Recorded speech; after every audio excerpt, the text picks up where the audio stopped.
Alhamdulillah Rabbil Alamin. Wassalatu wassalamu ala nabiyyina Muhammadin wa ala alihi wa sahbihi ajma'in. Amma ba'du. Faqala al-musannifu rahimahullahu ta'ala wa qawluhu ala ta'manuni wa ana aminu man fis sama' hadithun sahih.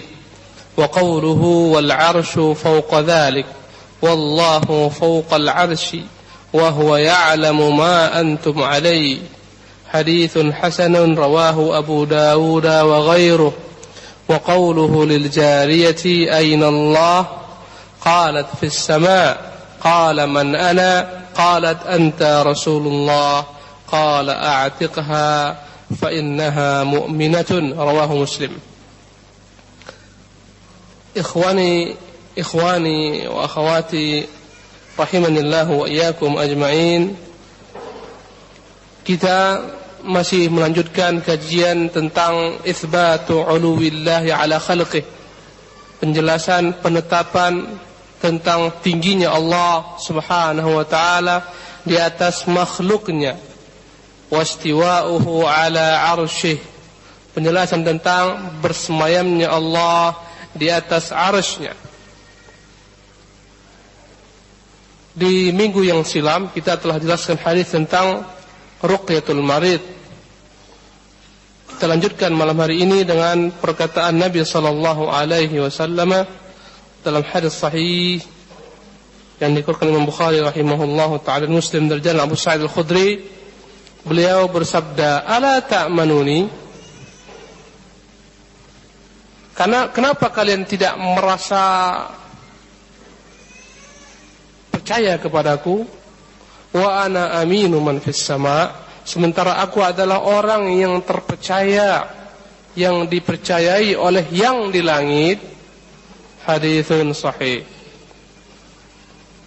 Hadis ini ikhwan rahimanillah wa iyyakum ajma'in, yakni asbabul wurudnya, sebab kenapa Rasulullah katakan hal ini, bahwasanya Ali radhiyallahu taala anhu membawa harta dari Yaman. Kemudian harta tersebut dibagi Rasulullah sallallahu alaihi wasallam kepada 4 orang saja. Maka datang seorang berkata kepada Nabi sallallahu alaihi wasallam, "Berbuat adillah wahai Muhammad." Berkata orang tersebut, "Berbuat adillah wahai Muhammad." Atau mereka berkata, salah seorang berkata kepada Nabi, "Nahnu ahaqqu bihadza min haula." Kenapa diberikan kepada orang yang 4 itu? Bukankah kami lebih berhak mendapatkannya dari orang 4 tersebut? Mereka merasa menganggap lebih layak mendapatkan harta tersebut daripada 4 orang yang diberikan oleh Nabi sallallahu alaihi wasallam. Maka Rasulullah menjawab, "Ala ta'manuni?" Kenapa kalian tidak merasa percaya kepadaku? Wa ana aminu man fis sama', sementara aku adalah orang yang dipercaya siapa yang di langit, dia yang di langit, yakni Allah Subhanahu wa taala. Tentunya kaitan hadis ini dengan penjelasan kita tentang istiwa Allah al-arsy, tentang uluwullah ala khalqi, tentang betapa tingginya Allah di atas makhluknya, terdapat dalam ungkapan yakni beliau yang berbunyi, "Wa ana aminu man fis sama'", sementara aku adalah orang yang dipercaya oleh siapa yang di langit, yakni dia yang di langit, Allah tabaraka wa taala, menunjukkan bahwasanya Allah fi jihatil ulu, di tempat yang tertinggi, di tempat yang maha tinggi, di tempat yang paling tinggi. Tentunya kita telah jelaskan makna fis sama' di sini. Ya. Dia yang di langit. Kata-kata fis sama' pada kesempatan yang lampau kita jelaskan bahwasanya kata-kata fi as-sama' memiliki 2 konotasi makna, 2 penafsiran. Yang pertama, fis sama' maknanya adalah 'alas sama'. Fi as-sama' maknanya 'alas sama'. Kenapa engkau tidak merasa percaya kepadaku, padahal aku adalah orang yang percaya oleh siapa yang di atas langit. Maka makna langit di sini adalah as-saqful mahfuz, yakni yang menjadi atap makhluk. Itulah langit di sini. Berapa tingkatan langit? Sab'a samawatin tibaqa, 7 lapis langit. Di atas langit yang ketujuh ada air yang kita nggak tahu bagaimana hakikatnya. Di atas air ada arsy. Di atas arsy Allah tabaraka wa taala. Allah sebutkan dalam Al-Quran, wa kana arsyuhu 'alal ma', dan adalah arsy Allah di atas air. Kita nggak tahu air apa tersebut, dan kita hanya mengimani saja. Sebagaimana dalam sabda Rasulullah SAW dalam asal yang dikutip oleh Ibnu Mas'ud radhiyallahu taala anhu, ketika menjelaskan tentang betapa besarnya langit, ya, antara bumi ini dengan langit, pertama perjalanan 500 tahun. Kemudian ketinggian langit pertama ini pun perjalanan 500 tahun. Dari langit pertama ke langit kedua perjalanan 500 tahun. Demikian seterusnya. Tinggi langit yang kedua itu tingginya 500 tahun perjalanan. Dari yang kedua ke tiga terus sampai ke 7. Di atasnya adalah air, dan di atasnya kursi. Kemudian Allah subhanahu wa ta'ala. Di atasnya lagi arsy, dan Allah subhanahu wa ta'ala bersemayam di atas arsy sebagaimana yang dia kehendaki. Makhluk yang tertinggi adalah arsy. Makhluk yang tertinggi adalah arsy. Enggak ada makhluk di atas arsy. Itulah batas makhluk yang tertinggi. Tidak ada makhluk di atas arsy. Dan besarnya arsy besar sekali. Bandingan antara kursi Allah, kursi dalam bahasa Arab adalah tempat letak kaki seseorang raja, namanya kursi. Arsy hingga sananya raja. Letak, yakni bandingan antara kursi dengan langit dan bumi sama dengan yakni rantai yang dicampakkan di padang pasir. Maka padang pasir itulah kursi Allah tabaraka taala, dan Rasulullah membacakan wasi'a kursiyyuhus samawati wal ard. Kursinya meliputi luas langit dan bumi. Di atas kursi arsy. Perbandingan antara kursi dengan arsy seperti itu pula. Jika dicampakkan di padang pasir satu rantai, maka rantai itu kursi, padang pasir adalah arsy Allah tabaraka taala. Di atasnya arsy, dan di atas arsy Allah tabaraka taala bersemayam sebagaimana yang layak bagi Allah, dan tidak ada makhluk yang dapat meliputi Allah tabaraka taala. Dan Allah Maha besar, dan Allah tidak pernah bergantung kepada arsy, tapi arsy lah yang berhajat kepada Allah subhanahu wa ta'ala. Makanya surga yang tertinggi namanya surga Firdaus. Berkata Rasulullah, idza sa'altumul jannata fas'alu jannatal firdaus. Jika kalian meminta surga, mintalah surga Firdaus, karena atapnya langsung arsy Allah tabaraka wa taala.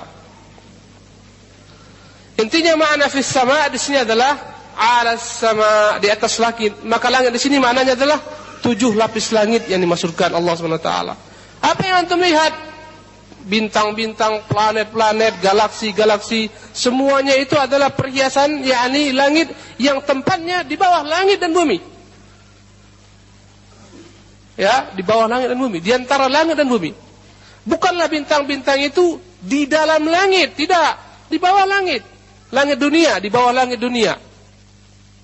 Jadi kalau andai kata antum sampai ke bintang, bukan maknanya antum sampai ke langit. Kalaupun sampai ke bintang, kalaupun sampai ke bulan, maka itu bukan langit, itu masih di bawah langit.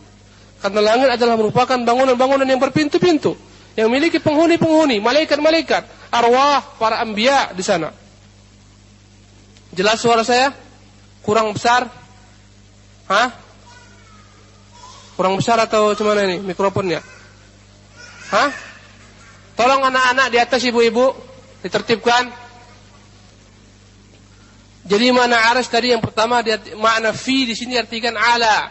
Makna as-sama di sini artikan dengan langit yang 7 lapis. Pengertian kedua, man fis sama, siapa yang di langit, makna fi di sini secara hakikatnya fi. Di lidzarf menunjukkan tempat. As-sama maknanya al-ulu. Fis sama, maka dalam konotasi yang kedua ini makna fis sama, di tempat yang tinggi. fis sama, di tempat yang tinggi. Karena sama dalam bahasa ini sesuatu yang tinggi. Paham? Wa anzala lakum minas sama'i ma'a, dan dia menurunkan bagi kalian dari langit hujan. Bukan maknanya dari langit itu turun hujan, tapi dari tempat yang tinggi, dari arah yang tinggi. Bukan hujan turun dari langit, tapi dari awan yang Allah SWT giring dengan angin. Ya, dengan yakni digiring angin, berkumpul awan, kemudian mencucurkan air. Tapi disebut juga dari langit. Maka makna fis sama yang kedua adalah, apakah kalian tidak merasa aman kepada aku sementara aku adalah kepercayaan siapa yang di atas. Arti as-sama di sini adalah al-ulu, di atas. Secara mutlak di atas, karena Allah di atas makhluknya. Paham? Paham Tom? Ini pengulangan saja. Ini dia wajhul syahid yang menunjukkan bahwasanya Allah Subhanahu wa taala di atas makhluknya. Dengan zatnya tabaraka wa taala. Di atas makhluknya. Tapi ilmunya meliputi seluruh makhluk yang kelak kita akan bahas. Baik. Kemudian kita lanjutkan perkataan Rasulullah yang kedua. Wa qawluhu wal 'arsyu fawqa dzalik. Wallahu fawqal 'arsy wa huwa ya'lamu ma antum 'alaihi. Dan juga perkataan Rasulullah sallallahu alaihi wasallam, dan arsy di atas itu. Ya, di atas langit yang ketujuh. Wallahu fawqal 'arsy, dan Allah di atas arsy. Wa huwa ya'lamu ma antum 'alaihi, tapi dia mengetahui apapun yang kalian perbuat, apapun yang terjadi dengan kalian terhadap kalian. Hadis hasan rawahu Abu Dawud wa ghairuh, yang telah dikeluarkan oleh Abu Dawud dan lain-lainnya. Wajhu syahid dalam hadis ini yang perlu kita kasih garis bawahi yakni perkataan Rasulullah, wallahu fawqal 'arsy, dan Allah di atas 'arsy. Ini penjelasan daripada hadis. Adapun dari ayat banyak sekali kita telah terangkan. Ada 7 tempat dalam Al-Qur'an menjelaskan Allah bersemayam di atas 'arsy-Nya tabaraka wa taala. Walaupun Allah Subhanahu wa taala sangat tinggi tempatnya, yang tertinggi dia, tapi dia mengetahui apapun yang berkenaan dengan makhluk, apapun yang berkaitan dengan makhluk, apapun yang diperbuat makhluk, Allah mengetahuinya. Dalam surat yakni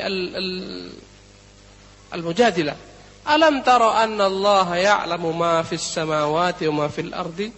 Tidakkah engkau melihat bahwasanya Allah mengetahui apa yang di langit dan apa yang di bumi?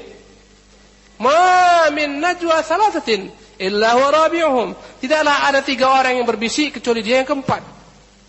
Wala khamsatin illa huwa sadisuhum, tidak pula 5 orang yang saling berbisik kecuali dia yang keenamnya.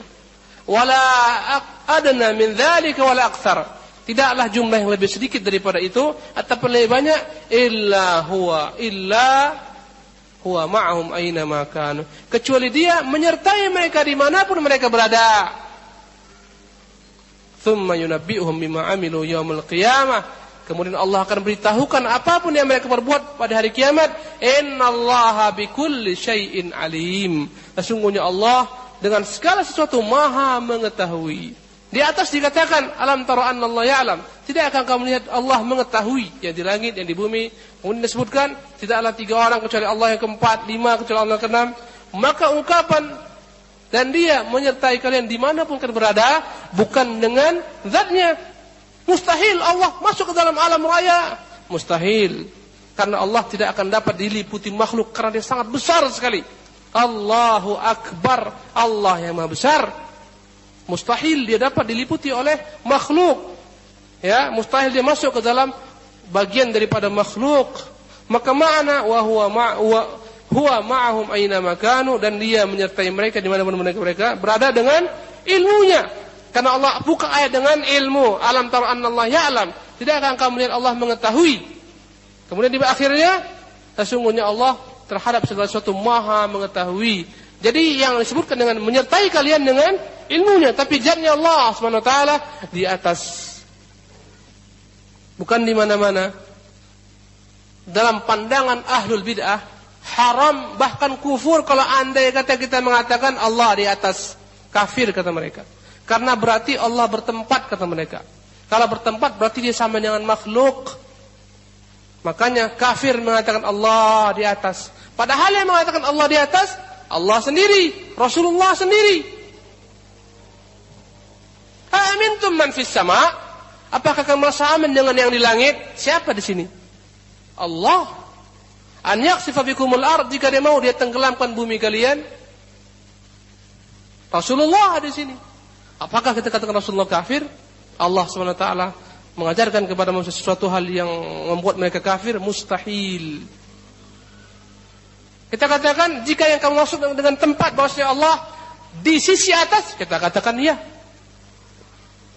Di sisi atas. Di sisi atas.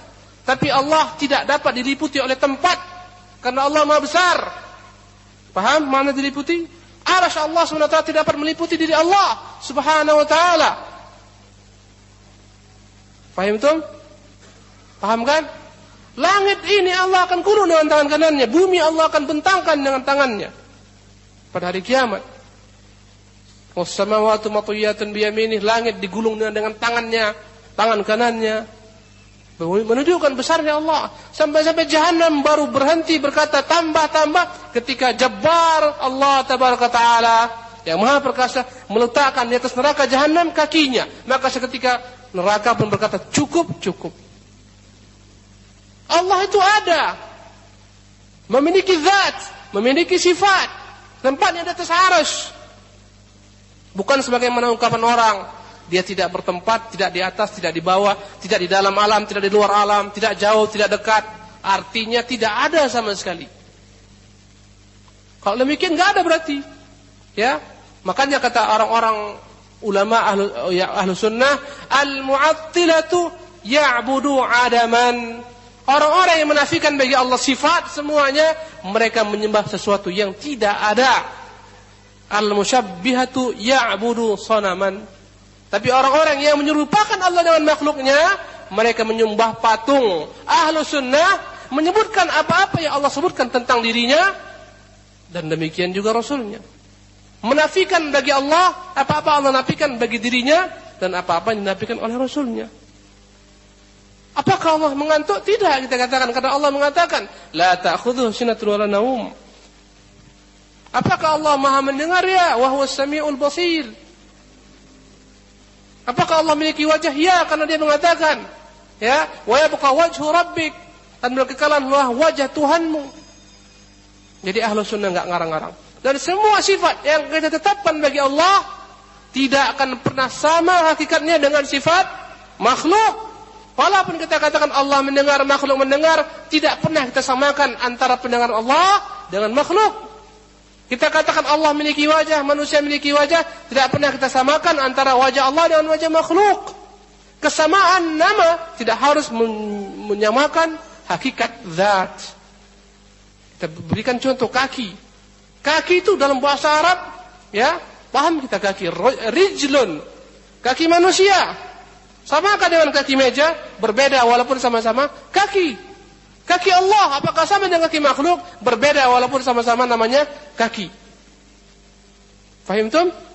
Kalau mereka mengatakan enggak mungkin berkaki, berarti dia ajza wa ab'ad, berarti dia memiliki partikel-partikel, berarti dia memiliki unsur-unsur sebagaimana makhluk. Itu dia telah berangkat dari pemikiran bahwasanya kaki yang dia bayangkan sama dengan kaki makhluk. Kita mengatakan tidak, laisa kamitslihi syai'un, tidak ada yang dapat sama dengan Allah Subhanahu wa taala. Semua nama-nama yang Allah sebutkan yang ada pada Allah, ada pada makhluk, tidak harus sama hakikatnya. Fahim tum? Paham? Ada namanya kelompok musyabbihah yang menyamakan Allah dengan makhluk. Kata mereka, wajah Allah sama dengan wajah makhluk. Ini namanya apa? Musyabbihah.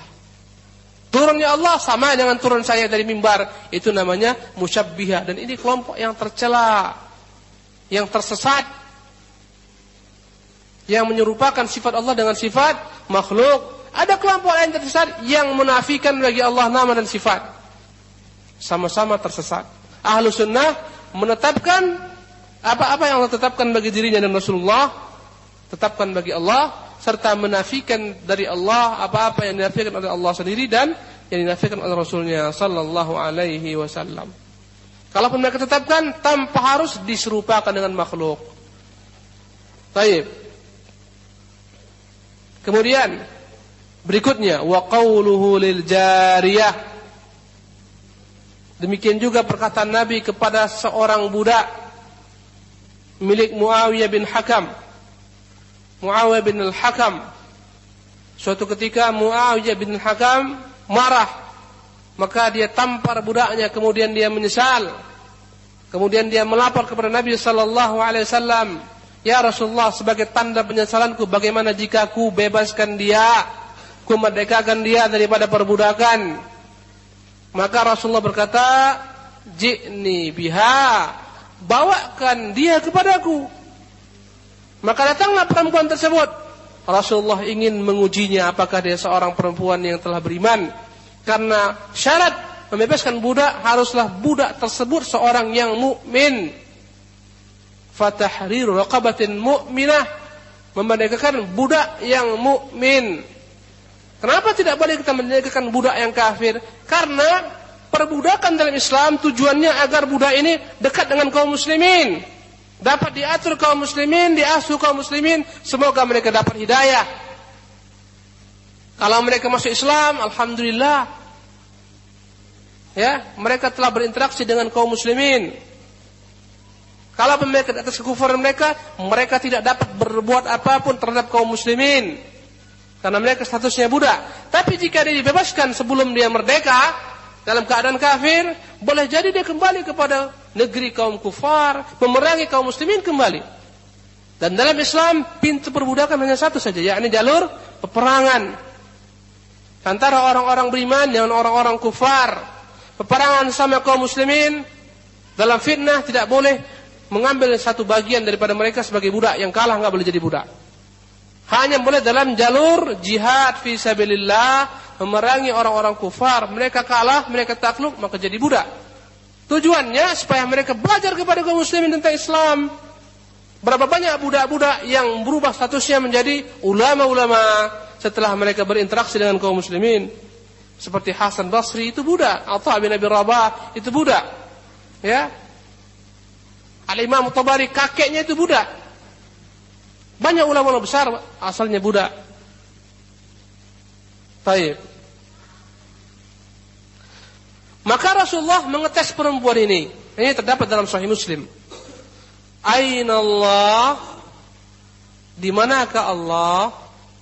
Maka dia menjawab, qalat fis sama. Dia di langit. Ingat, kalau kata-kata fis sama, maka dua tadi maknanya. Yang pertama, apa? Di atas langit. Yang kedua, di tempat yang tinggi. Di atas maknanya. Qala man ana? Rasulullah mengetesnya, di manakah Allah? Dia katakan, di atas langit. Rasulullah diam. Kalaulah Rasulullah SAW diam terhadap jawaban ini, sementara jawaban ini salah, berarti Rasulullah menyembunyikan ilmu, berarti Rasulullah berkhianat. Ini menunjukkan diamnya Rasulullah, yakni menunjukkan setujunya beliau terhadap jawaban ini. Fis sama, di atas langit, kata dia. Kemudian kembali Rasulullah bertanya tentang dirinya. Siapa dirinya? Siapa diri Rasulullah? Mengakuikah dia bahwa Rasulullah sebagai Rasul? Dan itu dia yang memisahkan antara seorang mukmin dengan kafir. Orang-orang kafir juga mengetahui Allah, beriman kepada Allah. Orang-orang kafir musyrikin Quraisy beriman kepada Allah, walaupun juga mereka beribadah kepada selain Allah. Tetapi mereka tidak mengimani Rasulullah sebagai Rasul. Maka Rasulullah tes perempuan ini. Rasulullah bertanya tentang dirinya. Dia katakan, man ana? Siapakah saya? Budak ini tahu ini Rasulullah, utusan Allah. Kalau andai kata ini bukan utusan Allah, tidak akan dia katakan anta Rasulullah. Dijawab oleh perempuan ini, engkau adalah utusan Allah. Kalau dia kafir, dia akan katakan engkau Muhammad bin Abdullah. Tapi karena dia beriman, dia katakan anta Rasulullah, engkau utusan Allah. Tidak pernah orang kafir Quraisy mengatakan Muhammad Rasulullah. Ketika Rasulullah SAW membuat kesepakatan damai dalam gencatan senjata dalam peperangan Hudaybiyah, dibuat kesepakatan. Ini adalah merupakan kesepakatan yang dibuat oleh Muhammad Rasulullah dengan Sahal. Berkata Sahal ketika itu, hapus kata-kata Rasulullah. Kalau kami yakin kau Rasul, tidak akan kami perangi kau. Orang kafir tidak mengakui. Tapi budak ini mengatakan, anta Rasulullah, engkaulah utusan Allah.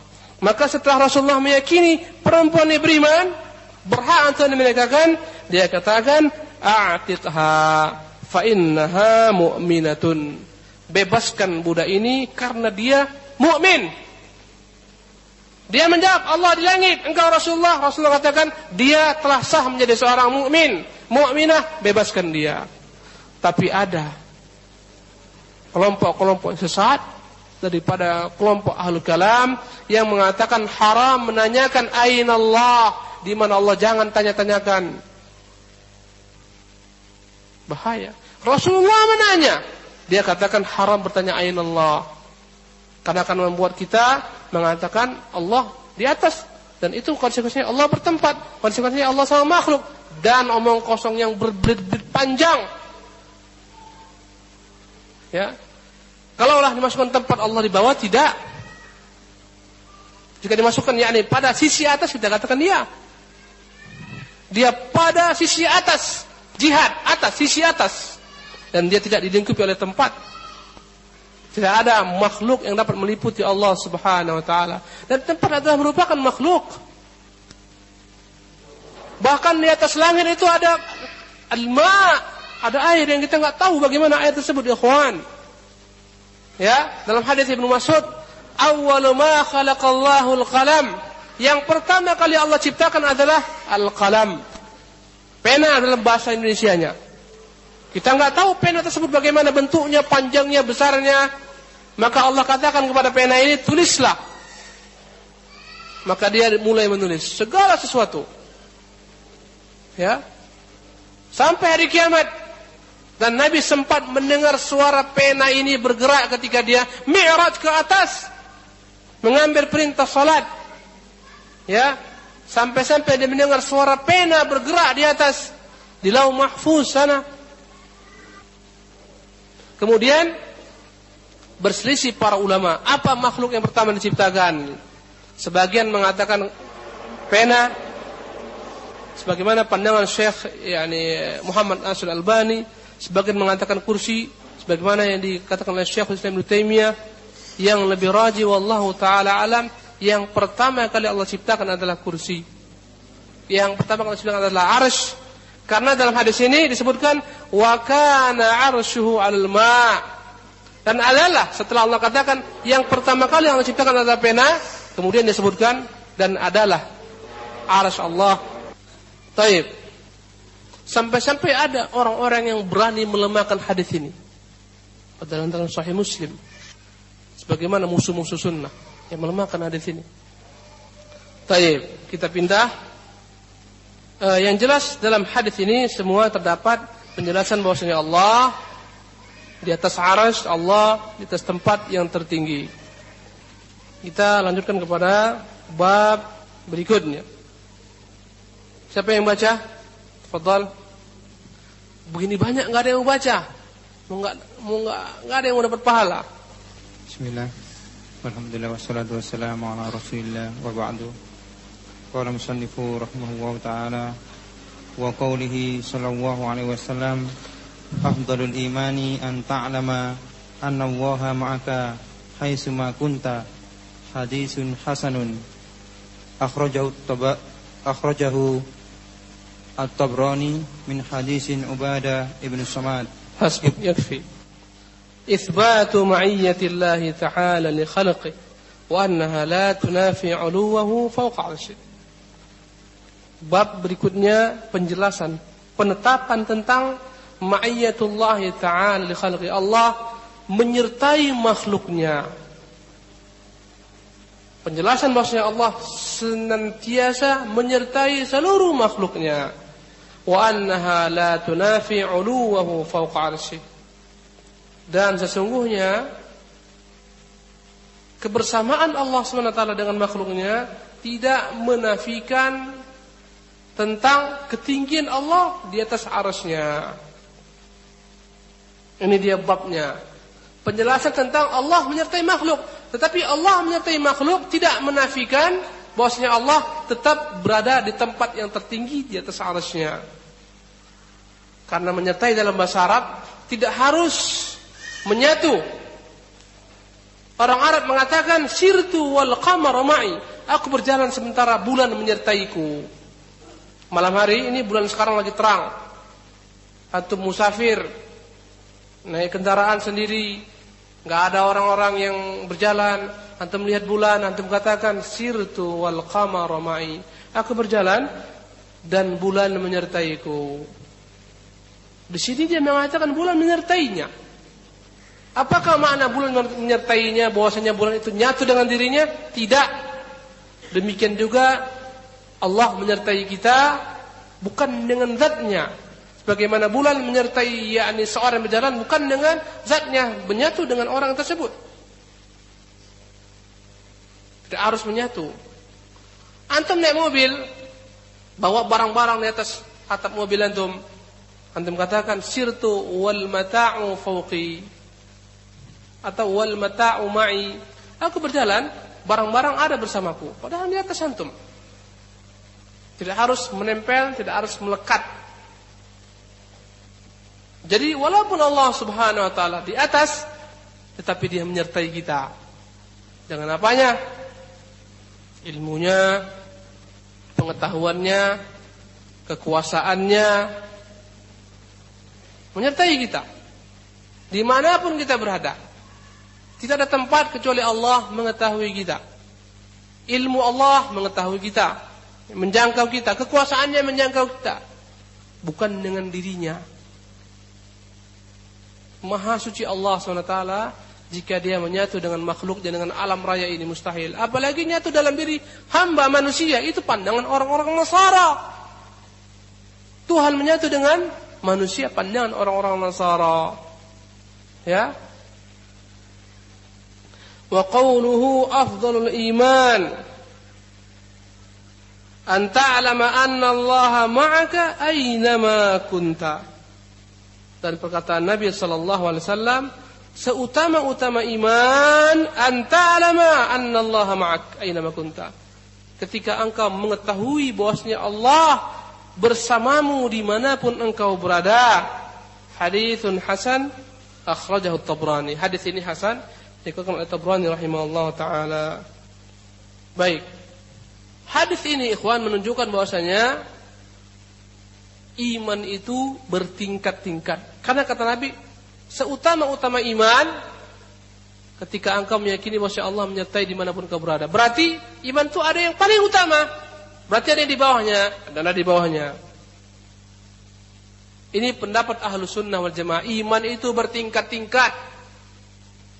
Berkata Rasulullah, al-imanu bid'un wa sittuna syu'bah. Dalam riwayat lain sittun wa al-imanu bid'un wa sab'una syu'bah. Iman itu 70 cabang lebih. Iman itu 60 cabang lebih. A'laha qaulu la ilaha illallah. Yang tertinggi adalah kalimat la ilaha illallah, tauhid. Wa adnaha, yang terendah, imatatul adza 'anit thariq, menjauhkan sesuatu yang menyakiti manusia di tengah jalan. Wal haya'u minal iman. Dalam riwayat lain, wal haya'u syu'batun minal iman. Malu bagian daripada iman. Malu adalah merupakan cabang daripada cabang-cabang iman. Yang menunjukkan iman itu banyak tingkatannya. Ada yang sebagian jika ditinggalkan kufur, keluar daripada Islam. Karena dia akarnya iman, asal iman. Ya, beriman kepada Allah, beriman kepada malaikat. Jika ditinggalkan, dia enggak beriman kepada malaikat, keluar daripada Islam. Ya. Dan iman itu qaulun wa amal. Iman itu menurut Ahlus Sunnah perkataan, keyakinan dan perbuatan. Perkataan hati, perkataan lisan. perbuatan yakni anggota tubuh kita. Itulah iman.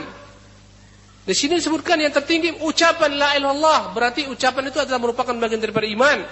Yang terendah menyingkirnya adalah merupakan bagian daripada amal. Berarti iman qaulun wa amal. Iman menurut Ahlussunnah perkataan dan perbuatan. Gimana keyakinan? Keyakinan masuk dalam yakni perkataan hati. Qaul qalbi.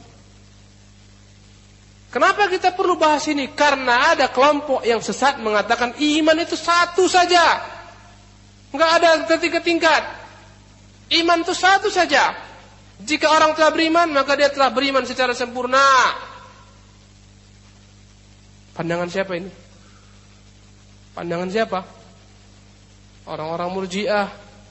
Orang-orang Murji'ah mengatakan iman itu keyakinan saja. Jika dia telah beriman, telah yakin, maka dia telah beriman. Kalau dia telah beriman, enggak perlu lagi dia beramal. Bahkan yang paling ekstrem dari pandangan orang-orang Murji'ah yang mengatakan kalau orang sudah beriman, enggak berbahaya baginya berbuat maksiat. Karena maksiat itu amal dan amal bukan bagian daripada iman. Enggak ada masalah. Yang penting beriman. Maksiat enggak ada masalah. Bahkan dia katakan enggak berguna lagi berbuat taat karena berbuat taat itu perbuatan dan iman tidak ada kaitan dengan perbuatan. Ahlussunnah mengatakan iman perkataan dan perbuatan. Mereka mengatakan iman keyakinan saja atau perkataan saja. Kalau iman perkataan saja berarti orang munafik semuanya dianggap beriman karena mereka mengucapkan juga kata-kata ucapan iman. Jadi iman itu bertingkat-tingkat menurut Ahlussunnah dan iman bertambah dan berkurang menurut Ahlussunnah. Orang-orang Murji'ah mengatakan iman tidak bertambah, tidak kurang. Jika orang telah beriman, sempurna imannya. Ya, menurut orang Murji'ah iman Jibril itu sama aja dengan iman orang-orang fasik daripada golongan umat Islam. Karena iman itu satu, berbeda. Menurut Ahlussunnah. Kalau antum mau tahu tentang seorang apakah dia berakidah Ahlussunnah, tanyakan terhadapnya bagaimana konsep tentang iman. Kalau dia katakan iman satu enggak bertambah, enggak berkurang, berarti dia bukan Ahlussunnah. Kalau ada yang mengatakan iman itu satu paket, jika satu amalan ditinggalkan keluar daripada Islam, sebagaimana orang-orang Khawarij, itu bukan Ahlussunnah. Ya. Kata orang Khawarij, enggak boleh seorang itu menodai imannya dengan berbuat maksiat. Kalau dia buat maksiat, kafir. Contohnya, ya. Dia berbuat dosa besar, berzina, berarti menunjukkan dia enggak beriman, dia kafir. Ini pandangan yang salah. Karena seorang yang berzina itu selama tidak menghalalkan zina, dia masih dalam kategori orang-orang muslim, mukmin yang kurang imannya, yang tidak sempurna imannya atau fasik. Tapi bukan dibilang kafir. Boleh enggak kita bilang orang yang berzina itu kafir? Tak boleh. Sahabat yang berzina enggak ada Rasulullah katakan kafir. Dia mengaku dia berzina dan dia bertobat. Baik. Kita kembali kepada pembahasan kita. Anta alama anna Allah ma'aka ainal kunta. Seutama-utama iman adalah engkau mengetahui bahwa Allah menyertaimu dimanapun engkau berada. Ini tingkat yang tertinggi dalam agama yang disebut dengan nama Al-Ihsan. Karena 3 tingkatan agama, yang terendah Islam, yang di atasnya iman, yang di atasnya adalah ihsan. Apa itu ihsan? Ketika engkau beribadah seolah-olah Allah SWT di hadapanmu. Seolah-olah engkau melihat Allah. Jika engkau tidak melihat Allah, maka engkau meyakini Allah sedang melihatmu. Ini tingkat ihsan yang membuat seorang beramal secara maksimal. Yang paling terbaik yang diperbuat. Jika dia salat, dia serahkan salat yang terbaik untuk Allah Subhanahu wa taala. Jika dia berpuasa dan semua amalannya yang dia perbuat dengan sifat yang paling sempurna. Seolah-olah ketika dia sedang salat, Allah sedang melihatnya. Ketika sedang baca Quran, seolah-olah Allah sedang berdialog, berkata-kata dengannya. Ini tingkat ihsan, tingkat yang tertinggi. Dan enggak semua orang bisa mencapainya. Ada orang yang baca Quran sekedar baca aja. Ya. Tapi hatinya enggak di sana. Dia enggak menganggap bahwasanya Allah sedang berkata-kata kepadanya. Berbeda, ya. Ini merupakan tingkat yang tertinggi dalam agama. Ketika engkau mengetahui Allah menyertaimu dimanapun engkau berada.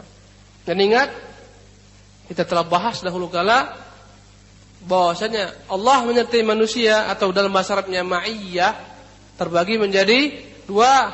Ingat selalu itu. Ma'iyah amah, ma'iyah khasah. Kebersamaan Allah secara umum dengan seluruh makhluknya, dan kebersamaan Allah secara khusus dengan hamba-hamba yang Dia pilih. Saya ulangi lagi. Ini ulang-ulangan aja. Semakin banyak diulang, semakin kita hafal. Lancar gaji karena apa? Diulang. Yang pertama namanya ma'iyah am, kebersamaan Allah secara umum dengan seluruh makhluknya. Ya. Contohnya Allah katakan wa huwa ma'akum aina ma kuntum, dan Dia bersama kalian dimanapun kalian berada. Ini kalian ke siapa? Seluruh manusia. Maka makna ma'iyah di sini, kebersamaan Allah di sini, jika ditafsirkan kebersamaan secara umum, maknanya adalah al-ihatah wal ilmu. Allah meliputi makhluk, mengetahui perbuatan makhluk, menguasai makhluk. Ini makna kebersamaan yang pertama. Allah bersama seluruh makhluknya, maknanya apa? Allah meliputi makhluk, mengetahui apa-apa yang perbuat makhluk, menguasai semua makhluk. Tidak ada satupun daun yang jatuh kecuali Allah SWT meliputinya, mengetahuinya. Tidak ada satupun makhluk yang terletak dalam perut bumi, semut hitam, yang hitam legam, dalam hitam malam yang pekat gelap gulita, dalam batu-batuan yang gelap sekali, Allah mengetahuinya. Maka Allah menyertainya di sini. Allah menyertai semut, menyertai seluruh makhluk, menyertai jin, menyertai manusia, menyertai seluruh hewan. Maknanya adalah Allah menyertai dengan apa? Dengan ilmunya. Allah meliputi seluruh makhluk.